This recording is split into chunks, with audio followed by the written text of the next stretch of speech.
Dans cette session, nous allons parler du rechargement à chaud XAML, ce que l'on appelle aussi le hot reload. Alors, nous allons vérifier que nous allons bien activer cette fonctionnalité dans Visual Studio. Pour cela, vous allez dans Outils, Options, et dans Xamarin, vous vérifiez que la case Activer le rechargement à chaud est bien sélectionnée. Une fois fait, vous créez un nouveau projet, et je vais l'appeler XAML Hot Reload. Donc le rechargement à chaud, qu'est-ce que c'est?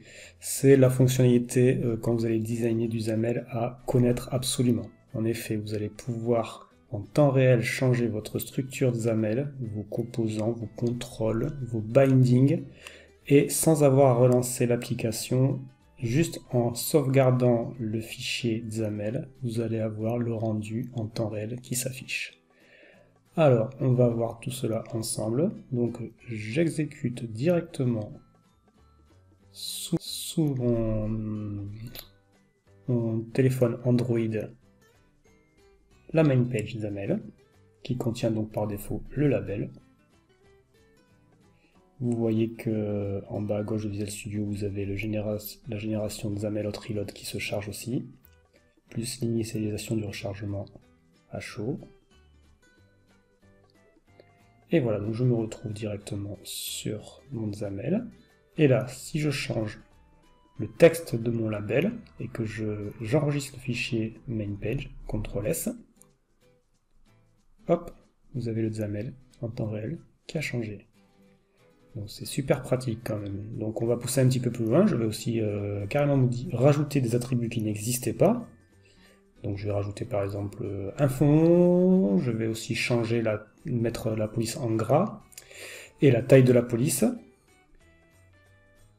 Voilà, et voilà, j'ai mon rendu qui a changé.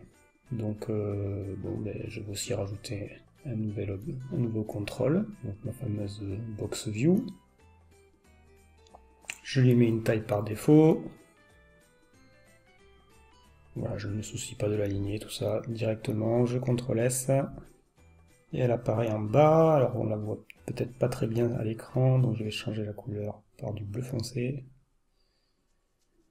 Voilà, donc vraiment, vous allez gagner en productivité lorsque vous allez faire votre rendu graphique XAML.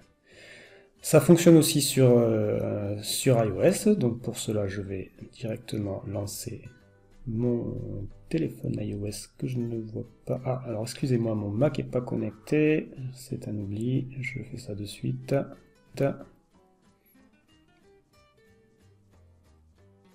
Voilà, donc je vais sélectionner mon iPhone 8 Plus et j'exécute.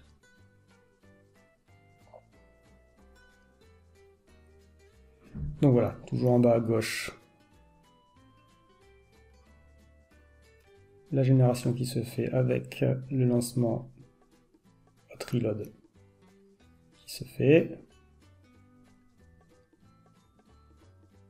Voilà, le rechargement à chaud est connecté.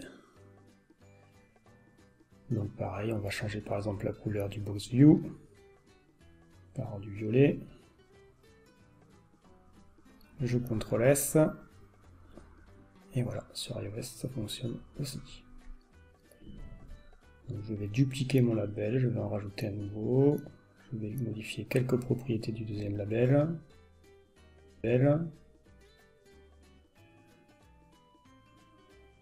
M pour iOS.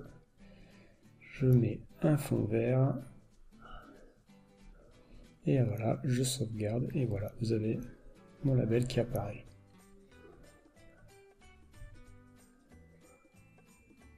Parfait. Ce que l'on va faire maintenant, on va voir aussi que cela fonctionne avec des éléments que vous pourrez binder à partir de classes statiques ou même de classes du type ViewModel que nous verrons un peu plus tard. Donc nous allons reprendre notre fameuse création de liste statique. Donc je crée une nouvelle classe que j'appelle par exemple HotReload statique. Voilà, je déclare ma classe publique, je vais créer deux propriétés. Donc bon, là c'est des choses que nous avons vues, donc je vais assez vite. La première propriété on laisse telle quelle, ça sera un entier, je vais l'appeler prop1, et une deuxième propriété de type string prop2. Voilà. Et ensuite, je vais donc créer ma classe statique qui va contenir une liste de hot reload statique avec quelques exemples. Donc pour cela, public static class hot reload class statique. Alors qu'est-ce que j'ai oublié? J'ai oublié les mots-clés classe, oui. Voilà. Et donc je vais déclarer ma liste de type hot reload statique. Donc c'est une liste hot reload statique.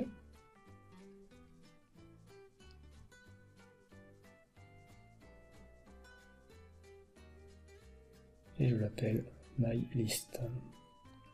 Et donc j'instancie directement une nouvelle liste et je lui mets quelques exemples.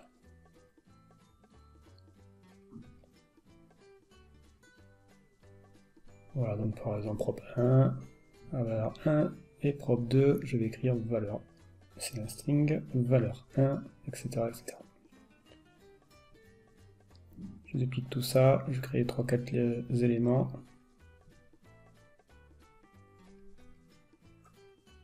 Voilà, je modifie les valeurs.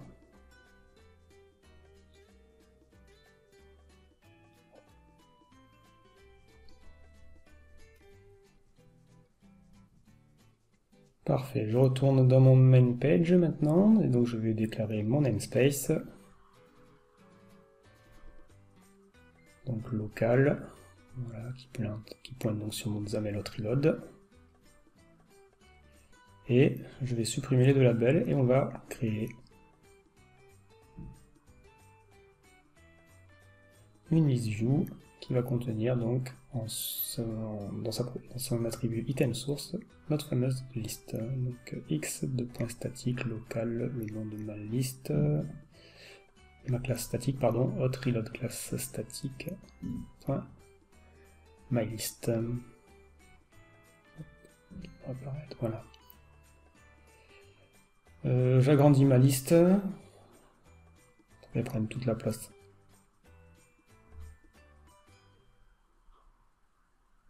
De l'écran, sauf la boucle qui sort en bas, bien sûr. Voilà. Allez, on a tout. On réexécute sur iPhone. Et donc là, je n'ai pas surchargé le template, donc je devrais avoir une liste avec 4 éléments de type hot reload statique. Voilà, donc j'ai bien mes 4 éléments, parfait. Donc là, on va rester en exécution et on va redéfinir carrément le template de la list view. Pour cela, list view item template, mon data template. Attention, je n'oublie pas, mon premier composant c'est un composant de type viewCell qui va contenir après ce que je veux dedans. Donc je vais juste d'abord créer un label rapidement avec sa propriété de texte qui va binder sur une propriété de ma liste que j'ai appelée prop1, oui, prop1, prop2, donc je vais mettre prop1. Voilà, je sauvegarde. Et vous voyez, ma liste affiche 1, 2, 3, 4 en temps réel. Donc vraiment, la fonctionnalité à connaître lorsque nous faisons du XAML. Voilà, je mets mon deuxième label sur prop2, ça affiche, donc super. Je vais même créer des colonnes pour afficher les deux labels, car là ils sont superposés. Donc je crée une grille pour une colonne définition qui contient 2 colonnes.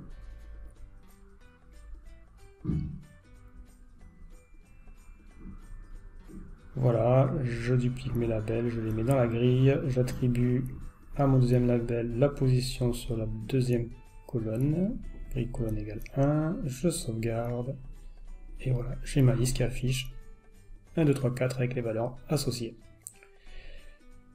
Nous allons vérifier ça. Ah oui, alors si je change aussi, bon là voilà, vous avez compris le principe, hein, ça marche toujours. Donc voilà, les bindings sont pris aussi en compte lors de la fonctionnalité hot reload. On vérifie ça sur Android aussi. Donc je relance mon simulateur Android. Voilà, donc j'ai bien ma liste qui s'affiche. Et donc on pourrait rajouter une troisième colonne par exemple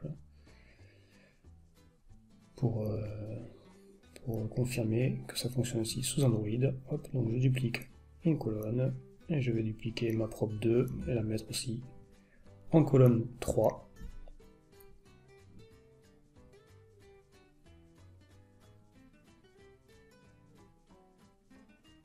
Et voilà, avec la sauvegarde, ça fonctionne.